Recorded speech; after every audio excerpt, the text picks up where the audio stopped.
Imagine waking up one morning and finding out that all of the deposits you have in your bank accounts are no longer guaranteed. Yeah. Kind of unsettling thought, right? We're going to dive into something that could directly affect your wallet.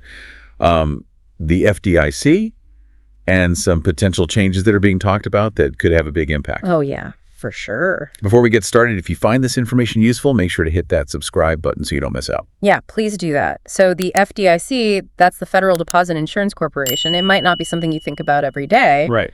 But it's a huge part of our financial system. Absolutely. Yeah. And it was created after the Great Depression to prevent bank runs and protect people's savings. That's right.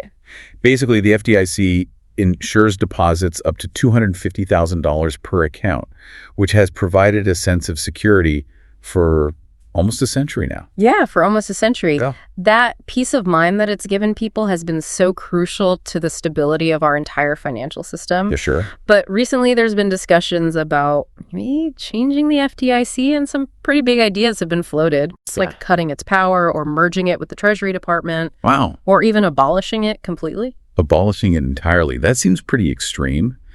What is the thinking behind that? Well, one argument is that it creates what's called moral hazard. Okay. Which is the idea that if banks know they're protected by the FDIC, they might take on more risk knowing that if things go bad, the government will step in. So you're saying it encourages reckless behavior? Exactly. It kind of removes some of the consequences for banks if they make bad decisions. Right.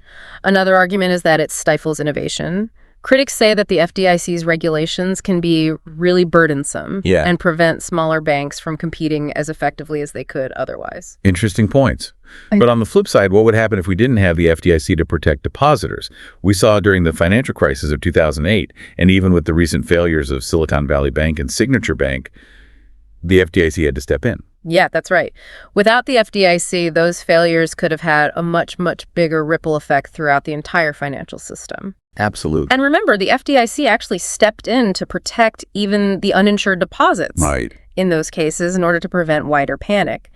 Just imagine what could happen if even a rumor started spreading about a bank's stability. Oh, man. Without that safety net of the FDIC backing up those deposits, people might rush to withdraw their money, and it could lead to a classic bank run. Yeah, it'd be like that panic buying that we saw at the start of the pandemic. Yeah, exactly. But with money. With money, yeah. Have you ever thought about what you would do if your bank suddenly closed? It's a scary thought, right? That'd be scary. But it shows just how important the FDIC is for everyday people. If this is making you think about your own finances and you appreciate what the FDIC does, make sure to give this video a like and let us know your thoughts down in the comments. Yeah, it's fascinating how something most of us take for granted can have such a huge impact on our lives. It really can.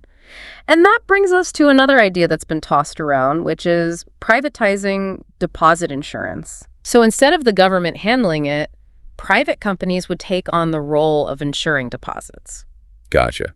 So instead of the FDIC, it'd be like Bank of America Insurance or Wells Fargo Deposit Guarantee. You got it.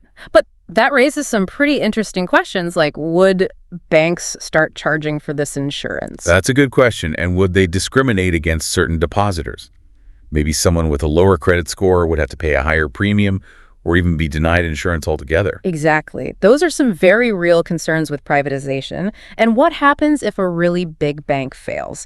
Would those private insurance companies really have enough resources to cover all those deposits? It makes you wonder if a private system would be as reliable as the FDIC, which has been around for decades and has weathered a lot of financial storms. Right.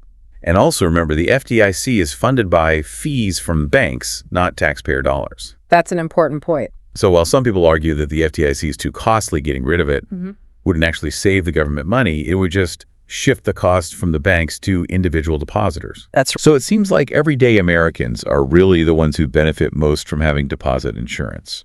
Absolutely. It's something to keep in mind as we navigate these discussions about the future of the FDIC. For sure. Yeah. Definitely. Yeah. So it feels like we're kind of talking about two different worlds here. Yeah.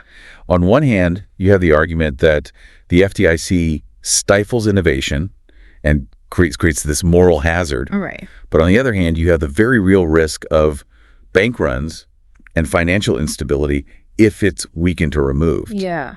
It's a tough balance to strike. Yeah, it really is. And that's why it's so important to have these conversations and really understand all the complexities of this whole issue. For sure. What I think is really fascinating here is the psychology of it all. Okay. The FDIC doesn't just protect deposits, it safeguards trust in the entire banking system. So you're saying it's not just about the money itself, but the confidence that people have in the system as a whole. Exactly. If people believe that their money is safe, they're more likely to keep it in banks and invest it and spend it, all of which contribute to a healthy economy. But if that trust erodes, if people start doubting the stability of banks, it can have a ripple effect through the whole economy. So even the perception of risk can become a self-fulfilling prophecy. Yeah. If everyone thinks the system is about to collapse, they'll pull their money out, which could actually cause it to collapse. Yeah, precisely. That's why maintaining that trust is so crucial. Think back to the Great Depression. Okay. One of the major contributing factors was the lack of deposit insurance. Wow. When banks started failing, people panicked. They rushed to withdraw their savings, which caused even more banks to collapse. It was a vicious cycle. It's amazing how something like deposit insurance can have such a huge impact on the whole financial system. It really is. It really highlights how interconnected everything is. It really does.